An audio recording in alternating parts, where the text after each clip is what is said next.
Et on commence avec ton édito, Hervé. Tu nous dis que l'IA ne remplacera pas les médecins, mais risque plutôt de transformer leurs études, leurs pratiques et l'avenir de la santé.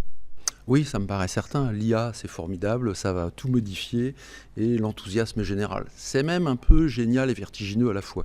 Je trouvais les promesses sont partout. Ça va améliorer le parcours de soins, l'accès aux data, optimiser le diagnostic, le suivi, la recherche, prévenir les épidémies. Enfin, je ne sais pas ce qui est oublié dans cette histoire. Le problème, c'est qu'effectivement, ça va améliorer notre vie, mais ça va changer beaucoup de choses et peut-être très vite. Alors, est-ce que tout est déjà bien pensé? C'est un peu la question que je me pose, et là, quand je lis certaines revues, c'est un peu les ravis de la crèche, quoi. Tout est formidable, tout va être beau. Et le terme IA ne te plaît pas. Pourquoi? Ça me plaît pas, c'est un petit problème d'ordre rhétorique, c'est-à-dire que intelligence artificielle, pour moi, c'est un oxymore. Vous connaissez ces figures de style très utilisées dans la littérature. Elle se hâte avec lenteur, disait La Fontaine pour parler du lièvre et de la tortue. Le silence assourdissant de Camus, ou François Mitterrand, qui a gagné à cause d'un slogan, La force tranquille. Et IA, pour moi, il y a un truc qui ne va pas. Est-ce qu'on ne nous cacherait pas quelque chose? Pourquoi? Parce que l'intelligence est par essence éminemment complexe et profond. Et je ne vais pas vous faire tous les processus qui définissent l'intelligence. Toutes les neurosciences démontrent l'impact de l'intelligence logico-mathématique, corporelle, artistique, émotionnelle, tout ce que vous voulez. Et en même temps, artificiel, c'est pas forcément un adjectif très positif. Quand je vous dis des fleurs artificielles, des sentiments artificiels, en fait, ça veut dire que c'est assez factice, assez faux. Alors pourquoi est-ce qu'on accole intelligence, qui est éminemment complexe et profond, à artificiel, alors qu'on aurait pu trouver un synonyme un peu moins factice? Voilà, alors peut-être que c'est pour pas nous inquiéter, et que, comme disaient nos amis du terroir, jamais le tracteur ne remplacera l'agriculteur. Ce qui est un peu ce qu'on est en train de nous vendre en médecine. Mais pourtant, cette révolution va toucher beaucoup de secteurs. Et Hervé, tu as des exemples concrets de sujets dans la santé déjà profondément impactés par l'IA? Il y en a deux qui me paraissent assez évidents. Je viens de lire une étude sur l'enseignement. Et c'était général, ça parlait des élèves, des étudiants, pas que en médecine. Et globalement, il disait que les étudiants qui actuellement utilisent trop l'IA pour faire leurs études ne sont pas les meilleurs étudiants qu'on constate à la sortie. Et c'est vrai qu'on peut se dire, en médecine spécialement, qui est quand même... Quand on passe l'internat, on se souvient, il faut avoir bien mémorisé par cœur des tonnes de trucs, et il faut avoir un esprit d'analyse et une logique médicale, c'est ça qu'on nous enseigne. Mais si on utilise trop l'IA, est-ce que la pensée critique ne va pas diminuer? Est-ce qu'on va moins apprendre par cœur certaines connaissances qui, hélas, sont nécessaires au quotidien? Et personnellement, j'ai déjà vu des internes assez récemment qui regardent toutes les 5 minutes dans leur smartphone pour vérifier quel est l'algorithme de décision de la prise en charge de je ne sais quoi. Parce qu'ils vérifient, ils disent pourquoi est-ce que je l'apprendrai par cœur, puisque l'IA peut le faire à ma place. Donc c'est évidemment un peu troublant, même si je ne suis pas que négatif. L'IA va aider les meilleurs étudiants à trouver des informations, trouver des idées, optimiser leur présentation, rédiger des analyses, etc. etc. Ça va être très bien. Et par ailleurs, l'IA, elle n'est pas déjà largement enseignée en fac de médecine? Le largement, non, justement. Non, elle ne peut pas, d'ailleurs, parce que ça arrive, et c'est bien le problème, en fait. Les facs de médecine ont du mal à suivre. Mais, question toute simple, qui serait chargé de l'enseignement de l'IA? Les PUPH sont des gens que je respecte absolument, sont professeurs des universités d'une spécialité médicale qu'ils maîtrisent. Mais en plus, ça va tellement vite. Est-ce qu'il ne faudrait pas faire intervenir des ingénieurs de santé? Je ne sais pas. Dans le cadre, mais pour enseigner quoi? Pour enseigner que telle opération, on la faisait comme ça avant-hier, aujourd'hui c'est comme ça, que demain ça sera encore autrement. Ça va vraiment vite, et donc non, l'enseignement ne suit pas. Il y a un DU d'intelligence artificielle appliquée à la médecine qui a ouvert, mais ce n'est pas tous les étudiants qui le suivent, et pourtant ils devraient. Tu vois d'autres conséquences pour les étudiants en médecine? Oui, parce que quand on passe l'internat, c'est pour choisir une spécialité. Enfin, on choisit ce qu'on a aussi. Mais enfin, bon, ça, c'est une réflexion personnelle. Et donc, comment choisir un métier où c'est une telle évolution que je ne sais pas quel métier je vais faire? Je te donne des exemples simples. L'IA et la chirurgie. Moi, aujourd'hui, j'ai une image de la chirurgie. Le chirurgien arrive et il fait tout. Il y a des universités, à Berkeley, en Californie, où c'est le robot qui suture les plaies en plusieurs plans. Ça laisse du temps au chirurgien pour faire autre chose. Bon. Donc c'est quand même quelque chose qui échappe aux médecins.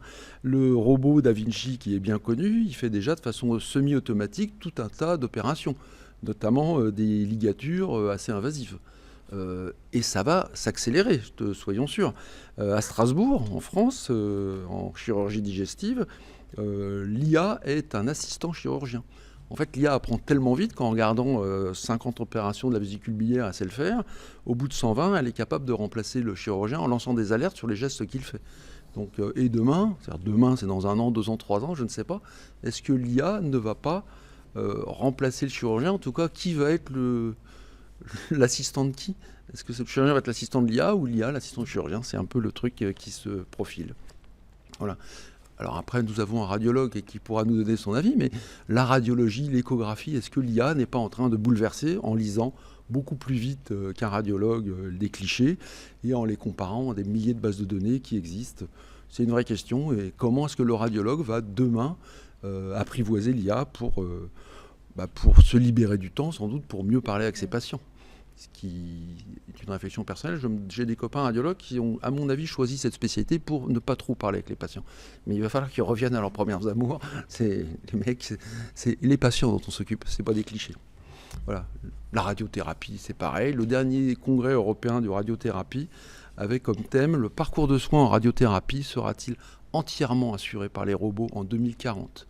C'est intéressant que ça soit le thème de la conférence inaugurale de ce congrès. Ça en dit long sur l'angoisse qu'il y a derrière et sur le fait très pragmatique qu'effectivement, il y a de plus en plus de patients et de moins en moins de médecins. Donc si on n'utilise pas l'IA pour la radiothérapie, peut-être on ne met pas toutes les chances de notre côté. Voilà, donc pour l'instant, la seule certitude que j'ai, c'est que les médecins qui n'utiliseront pas l'IA seront remplacés par les médecins qui savent utiliser l'IA. Mais peut-on raisonnablement penser que les machines sont tellement intelligentes qu'elles vont remplacer les médecins?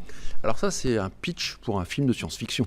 Effectivement, est-ce que demain, les médecins seront remplacés par des robots? Il y a déjà eu des trucs parallèles, un peu iRobot avec Will Smith, c'est un peu ça.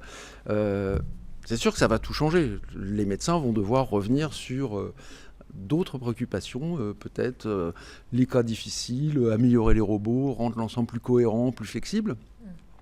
Mais il y a une vraie crainte. Et je lisais, pour conclure, le dernier bouquin de Raphaël Enthoven, qui est notre philosophe vedette en France. Donc son dernier essai s'appelle « L'esprit artificiel ». Alors lui, il a une réponse: est-ce qu'il faut avoir peur des robots et de l'intelligence artificielle? Non. Jamais l'IA ne remplacera l'homme. C'est ce qu'il dit. Et il dit parce que jamais l'IA ne pourra philosopher, jamais elle ne pourra se substituer à la profondeur de la pensée humaine, et jamais elle ne saura pleurer de bonheur. Et il conclut son bouquin en disant: le jour où la machine saura pleurer, je deviendrai inquiet. Donc la question que je vous pose, chers amis invités, face à l'IA, devons-nous rire ou pleurer? D'une phrase, une petite réaction, Charles? Je suis plutôt en accord avec Hervé. Par contre, gardons le syntagme. Il est vieux, il est historique, et puis réorganisons-le. On sait bien qu'intelligence artificielle, effectivement, c'est un oxymore un peu étrange, et travaillons à faire une paire médecin-machine qui travaillent ensemble. On pourrait rediscuter aussi de la formation, mais travaillons à ce que ces couples machine et médecin travaillent ensemble. Et puis, aux dernières nouvelles, en tout cas dans la loi française, c'est le médecin qui est responsable de ce qui se passe et pas la machine, et j'espère que ça continuera. Moi, je partage tout à fait ce que vous avez dit. Vous avez posé beaucoup de questions pour lesquelles on n'a pas forcément beaucoup de réponses, notamment en matière d'éducation. On pourra revenir là-dessus si vous voulez. Mais aujourd'hui, on ne sait pas quoi enseigner en termes de d'IA.